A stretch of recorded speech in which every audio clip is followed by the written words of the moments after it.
जय श्री राम साथियों, कैसे हैं आप सभी। उम्मीद है सभी अच्छे होंगे। तो फ्रेंड्स, मैं नमन वर्मा आज आपके लिए लेकर के आया हूं एक कमाल का वीडियो, धमाकेदार वीडियो, जो कि है स्टडी IQ IAS के चैनल का वीडियो। इनके चैनल को जाकर के आप करें सब्सक्राइब, क्योंकि यहाँ पर आपको बहुत ही नॉलेजेबल कंटेंट मिलता है, बहुत कुछ जानने को मिलता है। और ये वीडियो किसकी है? प्रशांत धवन सर की वीडियो है। तो आप जो है इस वीडियो को देखें, पूरा देखिएगा वीडियो, तो आपको समझ आ पाएगा। क्योंकि आधे में छोड़ के जाएंगे तो फिर चीज़ें आपको क्लियर नहीं हो पाती हैं।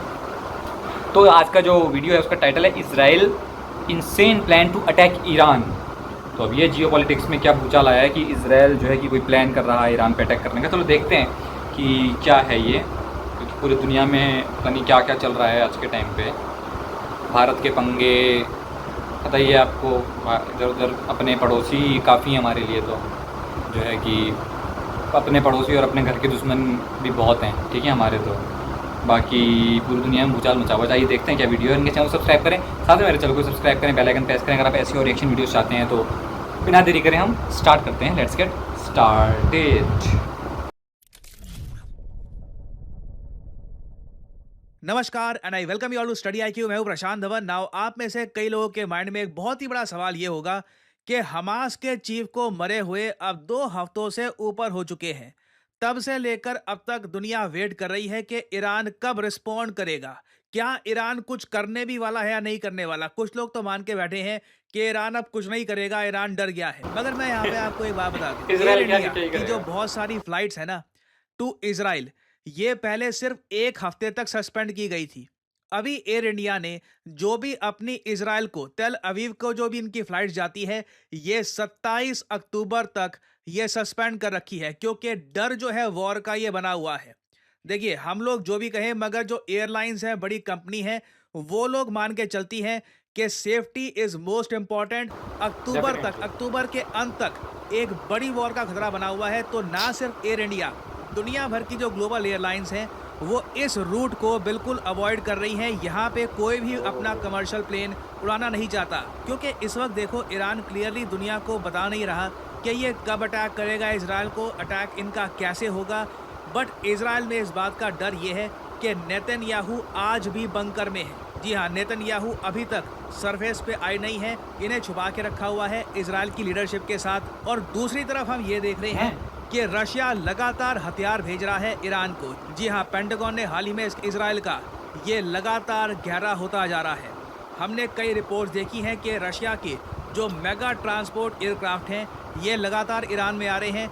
कई रिपोर्ट्स ये भी क्लेम कर रही है कि रशिया बहुत सारे S-300, कुछ केसेस में S-400 मिसाइल डिफेंस सिस्टम भी डिप्लॉय कर रहा है ईरान में, ताकि एक बार जब ईरान एक बड़ा अटैक करे इजराइल पर, उसके बाद जो एक रिटर्न का अटैक होगा वो ईरान झेल पाए। हालांकि मुझे ये बोलना पड़ेगा, फोर्ब्स मैगजीन ने एक बहुत ही इंटरेस्टिंग आर्टिकल पब्लिश किया इस पर कि रशिया ये सब डिप्लॉयमेंट तो कर रहा है, ईरान को बचाने के लिए रशिया बहुत सारे हथियार तो भेज रहा है, मगर रशिया के जो वेपन्स हैं, इनकी रेपुटेशन रिस्क में आ चुकी है।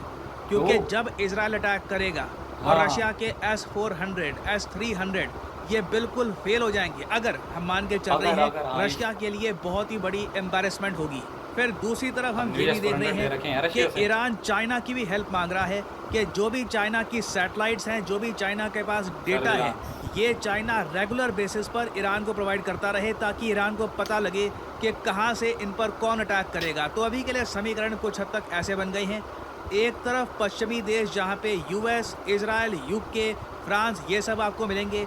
दूसरी तरफ रशिया, ईरान और चाइना। तो ईरान देखिए कुछ ना कुछ करेगा ज़रूर। बीच में कुछ लोग ये भी कह रहे थे कि अगर इजराइल और गाजा के बीच में, हमास के बीच में एक सीज फायर हो जाता है तो ईरान शायद कुछ ना करे। वेल, अभी के लिए जब मैं वीडियो रिकॉर्ड कर रहा हूँ, वो होने के चांसेस काफ़ी कम लग रहे हैं। बातचीत में कुछ डेवलपमेंट्स आगे बढ़ नहीं रही, तो प्रोबेबिलिटी काफ़ी हाई है कि ईरान एक ना एक बड़ा अटैक तो करेगा इजराइल पर। तो उसके बाद इजराइल क्या करेगा, that will be the key. जो लार्जर मिडल ईस्ट वॉर ना, अगर मुझको यही बोलना पड़ेगा, काफ़ी बार ना हम ऐसी वॉर्स के बारे में पढ़ते हैं, ये सब चीज़ें देखते हैं कि हाँ, जो इंटरनेशनल एयरलाइंस हैं ये अपने रूट्स कैंसिल कर रही हैं। US ओपनली वार्निंग दे रहा है कि कैटाक्लिस्मिक कॉन्सिक्वेंसेस होंगे, ईरान बर्बाद हो जाएगा अगर उसने इजराइल को अटैक किया। US की जो सारी फोर्सेज हैं ये इन्वॉल्व हो जाएगी। मगर एक बात याद रखना, समीकरण इस वक्त बिल्कुल परफेक्ट है एक अमेरिकन अटैक के ऑन ईरान। यूएसए को लीड कर रहे हैं जो बाइडन, जिनका पॉलिटिकल करियर काफ़ी हद तक ख़त्म हो चुका है। आप इमेजिन करके देखिए, जो बाइडन जो अभी 2024 के अंत तक यूएस के प्रेसिडेंट रहेंगे, जाने से पहले कोई ये बड़ा अटैक अनाउंस कर देते हैं अगर ये ईरान पर, इन पे क्या जिम्मेदारी है? नथिंग। बाद में मान लो कमला हैरिस पावर संभालती हैं, वो कह सकती हैं अरे जो बाइडन ने जो किया था वो मैं रिपीट नहीं करना चाहती, या फिर डोनाल्ड ट्रंप पावर में आएंगे, वो तो खैर और ज़्यादा एंटी ईरान है। तो लगातार जो बिल्डअप हो रहा है वो क्लियरली हमको इंडिकेशन दे रहा है कि मिडल ईस्ट में कुछ बहुत ज़्यादा खराब होने वाला है। इसी के एंटिसिपेशन में हाल ही में इजराइल के जो विदेश मंत्री हैं, इन्होंने हाल ही में ये कह दिया कि इजराइल एक्सपेक्ट करेगा कि अगर ईरान अटैक करता है इजराइल पर तो इमीडिएटली यूके और फ्रांस भी ये हिट करेंगे ईरान को। यहाँ पे आप देख पाओगे, ये टाइम्स ऑफ इजराइल का आर्टिकल है। Israel expects UK France to help hit Iran if Tehran attacks. और ये बात देखिए कैटेगोरिकली इजराइल ने ब्रिटिश फॉरेन सेक्रेटरी और फ्रेंच फॉरेन सेक्रेटरी को कन्वे कर दी है कि Israel expects France and Britain to publicly clarify to Iran that is unacceptable for it to attack Israel. पहली बात तो आप ईरान को ये कहो कि इजराइल को अटैक करना नहीं है, एंड इफ ईरान अटैक्स, अगर ईरान उसके बाद भी अटैक करता है तो US led coalition will join Israel. Now जो ये यूएस लेड कोलिशन है, इसमें आप समझ सकते हैं जो मेजर वर्ल्ड पावर्स हैं, जो मेजर मिलिट्री है, ये सब इन्वॉल्व होगी। बाय द वे, इसमें जॉर्डन, इजिप्ट भी हो सकता है कि इन्वॉल्व हो जाए, और इवन कुछ हद तक सऊदी अरेबिया को भी यूएस इन्वॉल्व करने की कोशिश कर सकता है कि सब लोग मिलकर एक बार को ईरान पर अटैक करो। तो ईरान देखिए इस वक्त डीप कैलकुलेशंस कर रहा है कि जो भी ये करेंगे इसके बाद जो रिस्पॉन्स आएगा वो कैसा होगा। और इसलिए आपने ऐसे आर्टिकल भी देखे होंगे कि ईरान में be making calculations before retaliatory attacks on Israel. तो देखिए इजराइल का प्लान यहाँ पर बहुत ही सिंपल है कि जैसे ही ईरान अटैक करता है इजराइल पर, immediately Israeli missiles, French missiles, UK के फाइटर एयरक्राफ्ट, उसके अलावा यूएस की मिलिट्री, ये सब अगर मिल के अटैक करते हैं, ये एक बड़ा पंच मारते हैं ईरान को, उस केस में रशिया जो भी वेपन सिस्टम डिलीवर कर रहा है ईरान को, या ईरान के खुद के जो भी मिलिट्री इक्विपमेंट है, ये सब उस अटैक को झेल नहीं पाएंगे। और जैसे यूएस ने कहा, जो कॉन्सिक्वेंसेस, जो नतीजे ईरान फेस करेगा, ये कैटाक्लिस्मिक हो सकते हैं। इस सब का इम्पैक्ट इंडिया पे क्या होगा? देखो, एक लार्जर मिडिल ईस्ट अगर वॉर हो जाती है तो इसका एक नेगेटिव इम्पैक्ट ही आपको देखने को मिलेगा इंडिया पे, क्योंकि सबसे ज़्यादा बड़ी प्रॉब्लम ये आएगी कि कच्चे तेल के दाम बहुत ज़्यादा बढ़ सकते हैं। There can be a huge jump. अभी रिसेंटली न्यूज़ सामने आई, ये अगेन एक बहुत ही छोटी न्यूज़ है, हो सकता है कि फ्यूचर में इसका कुछ इम्पैक्ट भी ना हो, बट मैं आपको बता रहा हूँ टेंशन इतनी हाई है कि एक कंट्री एक स्टेटमेंट भी दे देती है ना, तो ऑयल के रेट 1-2% ऊपर नीचे चले जाते हैं। कतर, जी यहाँ पे आप देख पाओगे, ये यहाँ पे है कतर। कतर देखिए काफ़ी करीबी बना जाता है हमास के, हिजबुल्ला के, ईरान के। कतर ने भी ईरान को वार्निंग दी थी कि इजराइल पर कोई बड़ा अटैक मत कर देना, कुछ ऐसा मत शुरू कर देना जिससे हम फिर वापस ना जा पाए, there is no point of return, ऐसा कुछ मत कर देना। और जैसे ये न्यूज़ सामने आई कि ईरान के जो फ्रेंडली कंट्रीज़ हैं, ये भी यहाँ पर वार्निंग दे रहे हैं ईरान को, एटलीस्ट जो ऑयल रिच कंट्रीज़ हैं, जिनको डेफिनेटली बहुत बड़ा नुकसान होगा अगर ईरान एक बड़ी वॉर में उलझ जाता है अगेंस्ट इजराइल। तो जो ऑयल सप्लाई के रूट्स हैं, कल को ये प्रॉब्लम में आ सकते हैं, क्योंकि ये दुनिया को पता है कि जब मेजर वॉर स्टार्ट होगी तो ईरान, स्ट्रेट ऑफ हरमुज, ये जो इलाका है जिससे ग्लोबल ऑयल सप्लाई का बताया जाता है 1/3 पोर्शन पहुंचता है, इसे तो पक्का ईरान ब्लॉक कर देगा। अगर यहाँ पे स्ट्रेट ऑफ हरमुज ब्लॉक हो जाता है, कतर को नुकसान होगा, सऊदी अरेबिया को नुकसान होगा, कुवैत को, इराक को, वेरियस कंट्रीज़ को नुकसान होगा, और ऑयल के दाम आप देखोगे अचानक से बहुत ज़्यादा बढ़ सकते हैं। इसका नेगेटिव इम्पैक्ट आपको ऑयल कंज्यूमिंग कंट्रीज जैसे कि India, China, Japan, south Korea, ये आसियान कंट्रीज, इन सब पर आपको देखने को मिलेगा। तो बेस्ट केस सिनेरियो यहाँ पर यही है सबके लिए, मैं कहूँगा गोल्डन सिनेरियो ये हो सकता है कि इजराइल और हमास के बीच में सीज फायर हो जाए, और उसके बाद ईरान भी कहेगा चलिए ठीक है, पुराने गिले शिकवे सब माफ़ किए, प्रेसिडेंट हमास वगैरह जिसको भी आपने मारा था मारा होगा, अब हम शांति से रहेंगे। ये बेस्ट केस सिनेरियो है।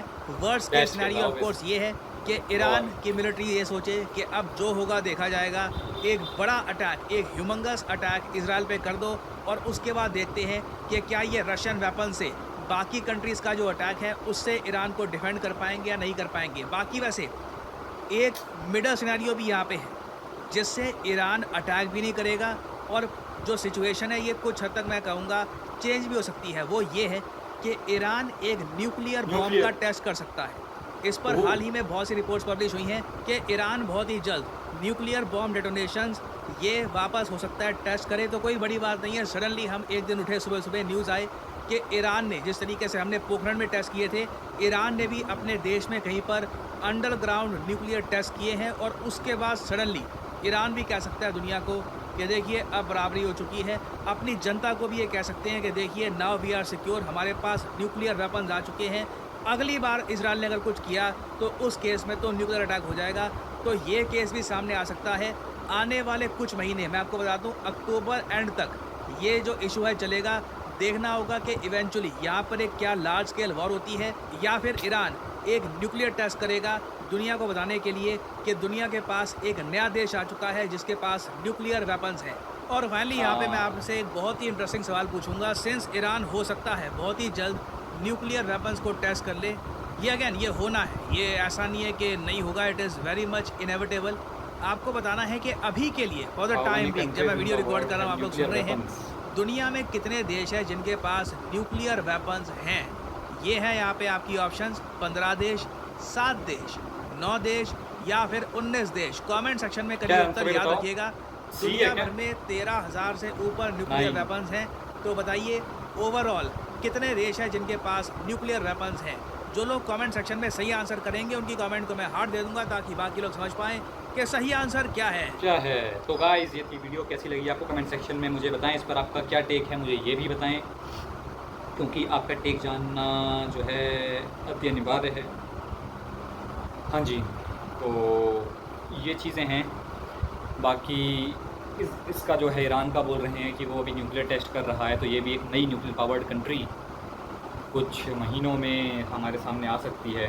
तो देखना होगा कि क्या होता है। बाकी आप देख सकते हैं हर तरफ जो है वॉर की सिचुएशन चल रही है। आप देख सकते हैं कि एक तरफ यूक्रेन कॉन्फ्लिक्ट चल रहा है, ठीक है, मिडिल ईस्ट में अलग पंगा पड़ा हुआ है अभी इस तरफ, ठीक है, इजराइल पैलेस्टीन का अपना चल रहा है, वही सा हिसाब किताब, आतंकी जो हैं अपना हाहाकार मचाए हुए हैं। तो बहुत ही अस्थिरता आप देख सकते हैं कि पूरे वर्ल्ड में इस टाइम चल रही है, ठीक है। लेकिन ये है कि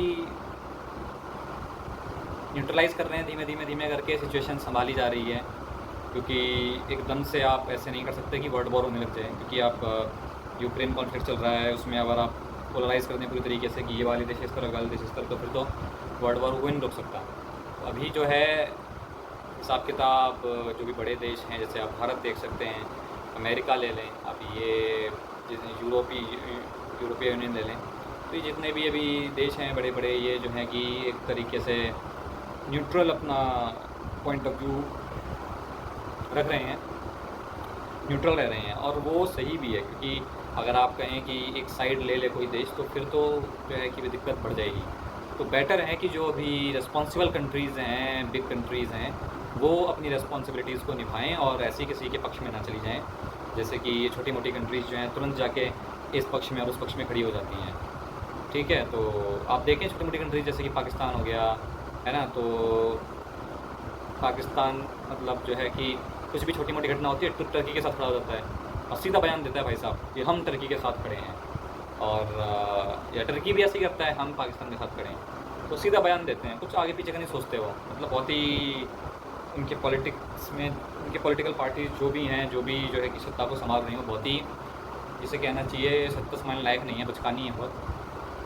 तो कुछ अटैक हुआ नहीं, सीधा बढ़ के मारने लगती हैं कि ओ हम ये कर देंगे, हम वो कर देंगे, हमारे पास एटम बम है।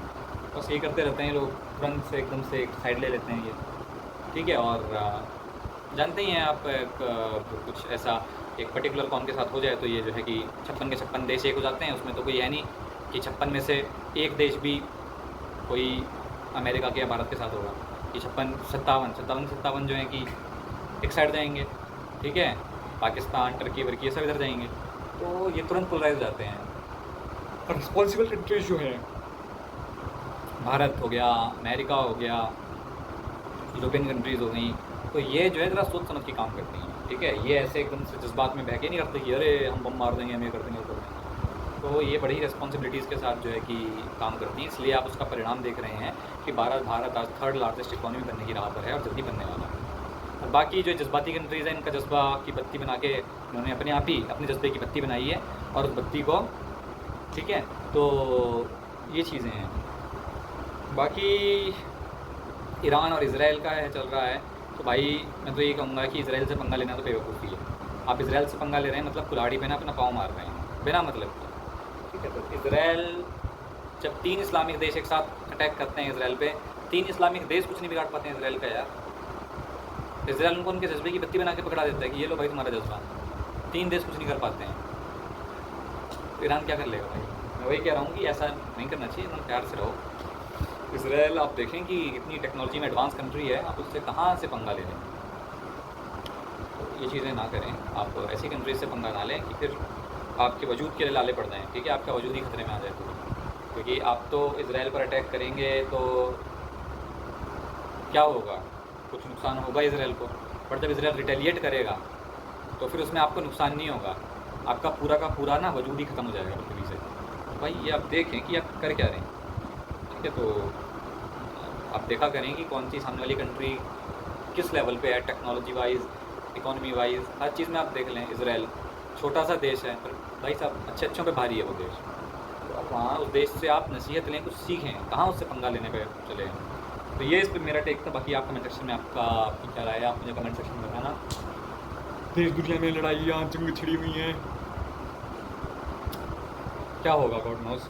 हालांकि आपकी इस पर क्या राय है कमेंट सेक्शन में बताना, और मिलते हैं फिर किसी नेक्स्ट वीडियो में। तब तक के लिए भारत माता की जय, वंदे मातरम, जय श्री राम।